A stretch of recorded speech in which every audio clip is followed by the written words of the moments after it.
Lord, सर्वांना प्रभू येशूला सर्वांना सलाम. तुम्ही सर्व कसं आहात? आशा करतो देवाच्या कृपेने तुम्ही सर्व बरे असाल. आज आपण ते एशिया 24 बघणार आहोत. त्याच्यामध्ये एकूण 23 वचन आहे. त्या 23 वचनाचं आपण संपूर्ण माहिती घेऊया.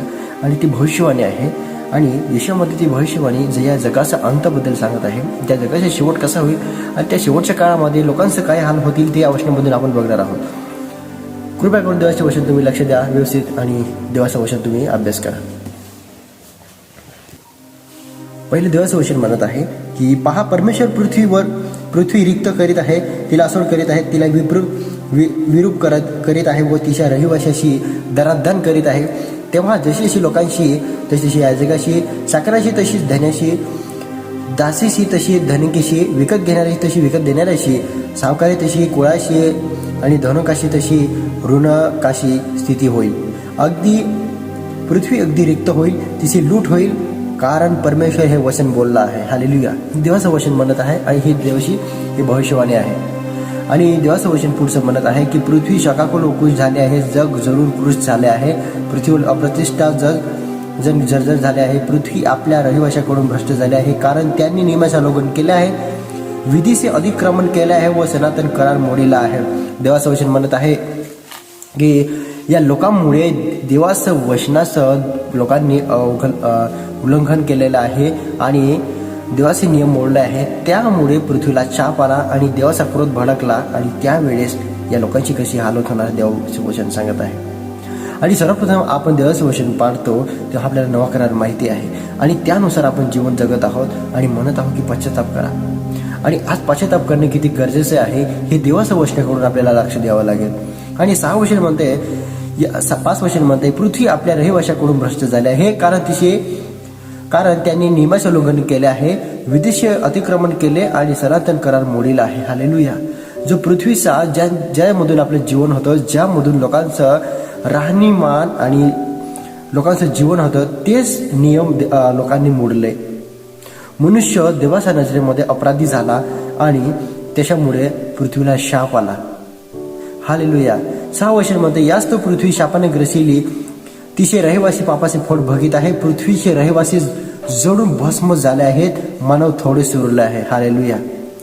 कारण ज्यांनी पश्चाताप केला आहे, जे देवाचा विषय वचनावरती चालत आहे, ते स्वर्गामध्ये जाणार, तेच लोक वाचणार. बाकी जो कोणी पश्चाताप करणार नाही ते लोक या नाश केले जातील. आणि हे पृथ्वी अग्नीसाठी राखून ठेवली आहे आणि ही पृथ्वी अग्नीने नष्ट केली जाईल, हे देवाचं वचन म्हणत आहे. आणि तेच वचन म्हणत आहे 6 वचन, जास्त पृथ्वी शापाने ग्रसिली आहे, तिचे रहिवासी पापाचे फळ बघित आहे, पृथ्वीचे रहिवासी जरूर भस्म झाले आहे, हे देवाचं वचन म्हणत आहे. आणि 7 वचन म्हणते, नवा द्राक्षरस शकवून झाला आहे, द्राक्षी करपून गेली आहे, हर्षित मनाचे सर्वजण उसासे टाकीत आहे, डफाचा हर्षनाद बंद पडला आहे, उत्सव करणाऱ्या कल्ला थांबला आहे, किनारीशी हर्षद बंद झाला आहे, ते गात गिरासे पीत नाहीत, मध्ये कडू लागते, व्यवस्था भ्रष्ट नगर भंग पावले आहे, प्रत्येक घर बंद पडले आहे, कोणाचाही आत घाव होत नाही, बाहेर रस्ता ओरड चालली आहे, सर्व स्थिती मावळला आहे, पृथ्वीच्या हर्ष लोपला आहे. हालेलुया. या पृथ्वीच्या किती भयंकर नाश होणार आहे याच्याबद्दल हे देवाचं वचन म्हणत आहे. मनुष्य आपल्या पापाचे फळ बघित आहे आणि आपल्या पापामुळे तो नरकात चालला आहे, तो वाईट करत आहे आणि तो नशामध्ये चालला, हे देवाचं वचन म्हणत आहे. Praise the Lord. आज आपण देवाला ओळखत आहोत. देवाचा धन्यवाद करा तुम्ही आणि देवाशी तुम्ही प्रार्थना करा, पश्चाताप करा.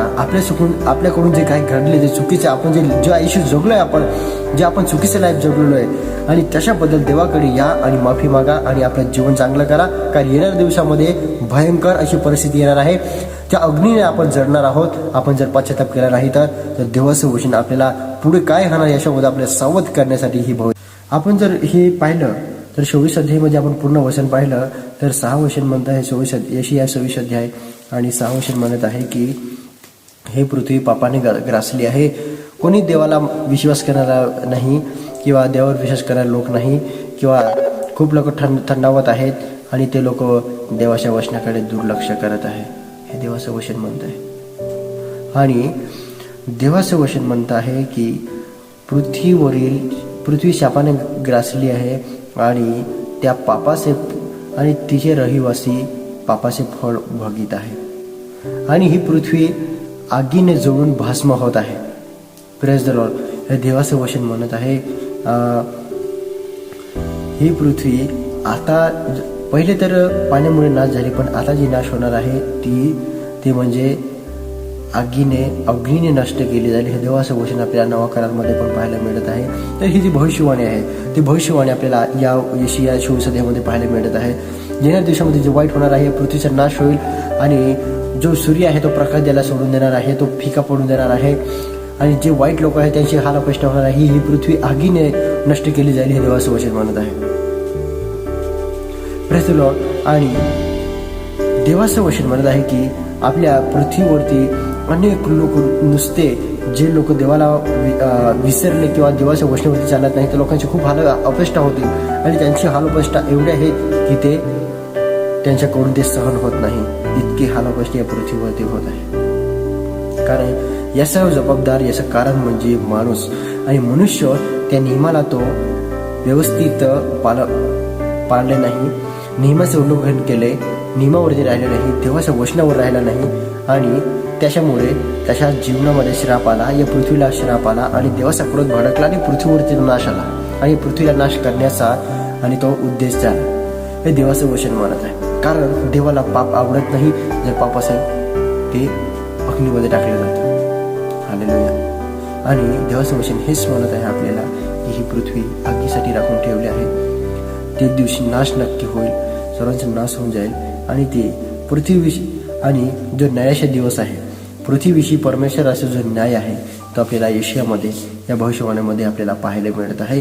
देवाचं वचन म्हणतं की तुम्ही पश्चाताप करा, देवाच्या वचनाकडे लक्ष द्या, वचनावरती चाला, सुवार्ता सांगा, प्रार्थना करा आणि आपलं जीवन आहे ते पश्चाताप करा, रोज प्रार्थना करा आणि रोज देवाकडे या आणि तुम्ही प्रार्थना करून देवापुढे पश्चाताप करून आपले जीवन चांगले बनवा आणि अशाने तुमचं मन शुद्ध होईल आणि देव तुम्हाला आशीर्वादित करेल आणि आपल्याला पापाची क्षमा मिळेल आणि आपण एक दिवशी स्वर्गात राहू. त्या नाशाचे कारण आपण होणार नाही, त्या नाशाचे वारस आपण होणार नाही, परंतु आपण स्वर्गाचे वारस होऊ.